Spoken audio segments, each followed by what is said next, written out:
nerds and nerdettes and wee little nerdlings all. It's your buddy Big Johnny G, the Two Gun Pixie presents Legendary Gaming.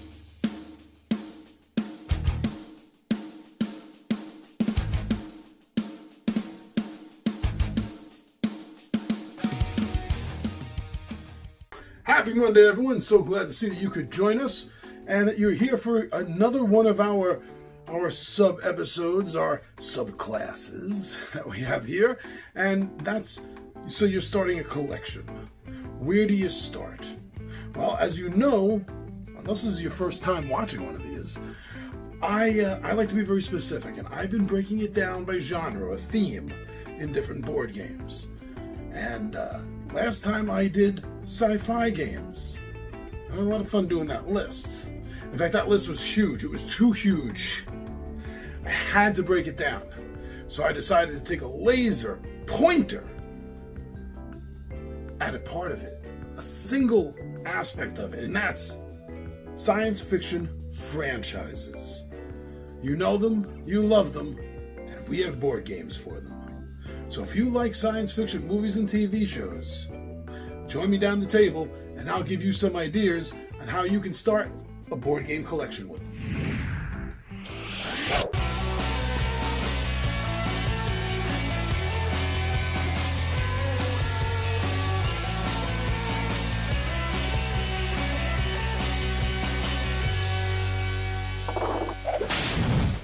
All right, everyone. So today I want to talk about more specific sci-fi board game collection aspects.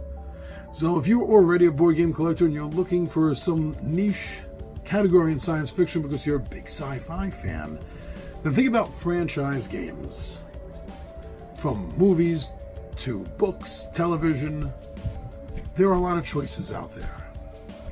Now, the way I normally categorize these, if you've been following this series, is I like to mention, first off, games that are specific to one player only, solo games.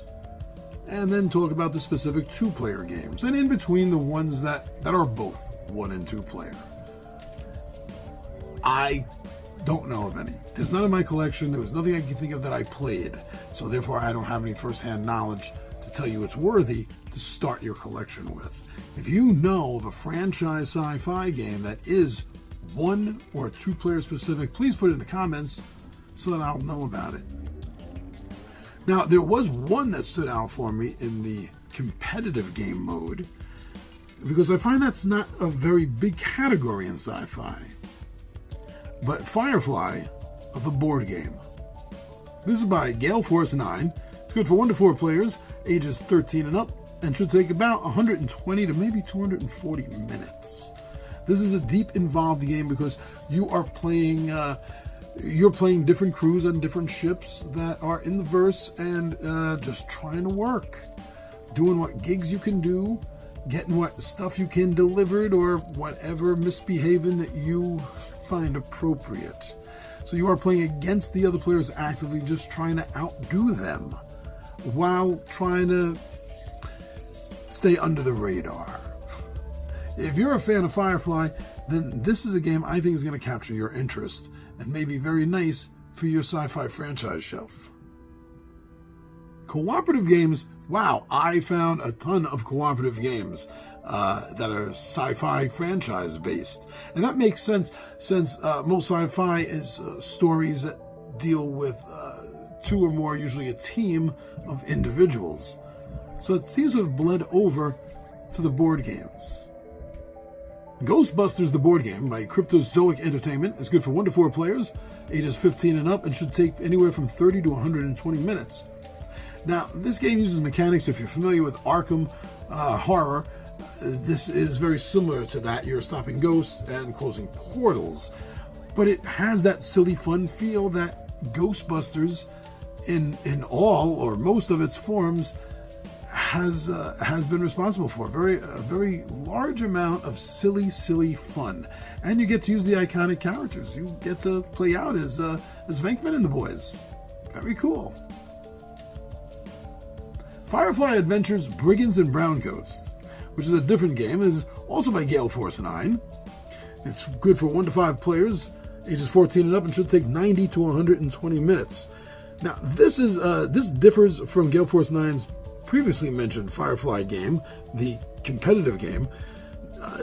You are playing the team. You are collecting your crew, putting them together, and going out and having misadventures and jobs. And it's played out with these beautiful miniatures and a 3D board system, a 3D elements to the environment, that is, as the inlays of the game actually double as boxes that are crates and houses that you will maneuver around in this miniature skirmish game.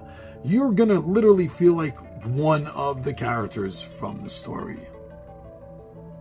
Star Trek 5-Year Mission by Mayfair Games. This is good for 3 to 7 players, ages 10 and up, and should take 30 to 45 minutes. Now, this is a game of dice allocation system. You're going to be rolling dice and trying to use them to end threats, alerts that are happening throughout the ship that are dominated by cards. And the cards are all ripped from the original series and Next Generation, from their storylines directly. And that brings a beautifully fun aspect to the game, as you feel like you are playing through these exact episodes. So if you're a Star Trek fan, this is going to be a very, very interesting cooperative game for you to have on your shelf. I think you'll be happy with it. Doctor Who in Time of the Daleks. This is by Gale Force 9 and is good for 2 to 4 players, ages 14 and up, and should take 120 minutes or so. What I love most about this game is it captures regeneration. When you die as the Doctor, you simply regenerate to the next Doctor in line.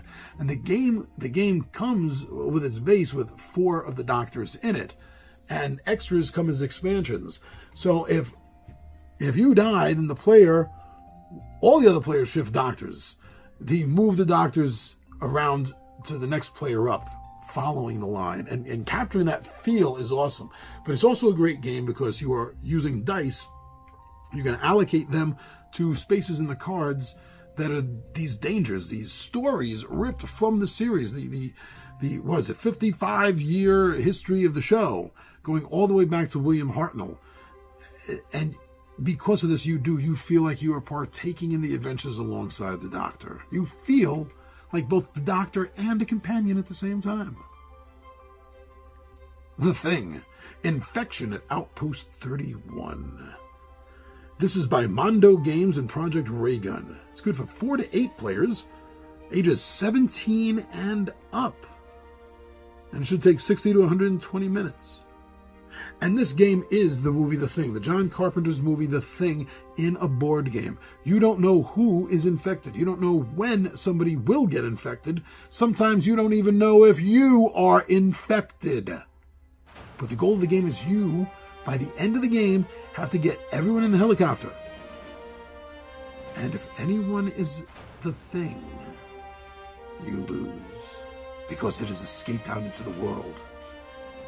This game felt like the movie. It felt like it gave me a certain sensation of dread and also possible hopelessness, and even touched on a little bit of mythos and Lovecraftian feel to it without being it. If you're a fan of the movie, this game must be on your shelf.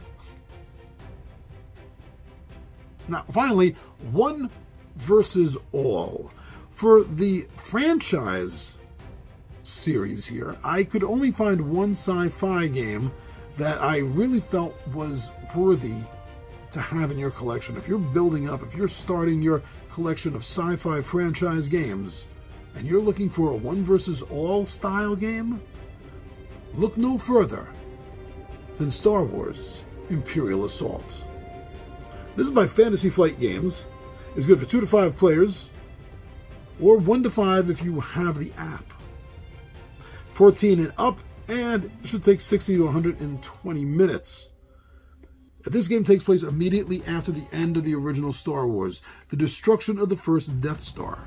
and you are playing part of a rebel team that's been sent out to investigate some Imperial messages, encoded messages that have been going off planet. And that's what starts this entire miniatures-based tile-laying sensation that literally will make you feel like you are in a Star Wars story. One player plays the Empire. The other players are the rebels. You will get to advance your characters in a very RPG-ish style. You will gain new gear, new skills, but so will the Empire. The Imperial player is not left out in this, and that player will continue to grow as well, balancing out the danger in the game. If you are a Star Wars fan, there are a lot of great Star Wars games out there. But if you literally want to feel like you are personally in the middle of the action, I don't think there's a better game out there to have on your shelf than Star Wars Imperial Assault. Thank you very much, everyone. Those were my thoughts. If you are starting or trying to add to a board game collection, specifically sci-fi franchise games, there actually is a niche category out there for it. Thank you very much, everyone. I'm your buddy Big Johnny G for Two Gun Pixie Presents Legendary Gaming, my friends. I am out of here.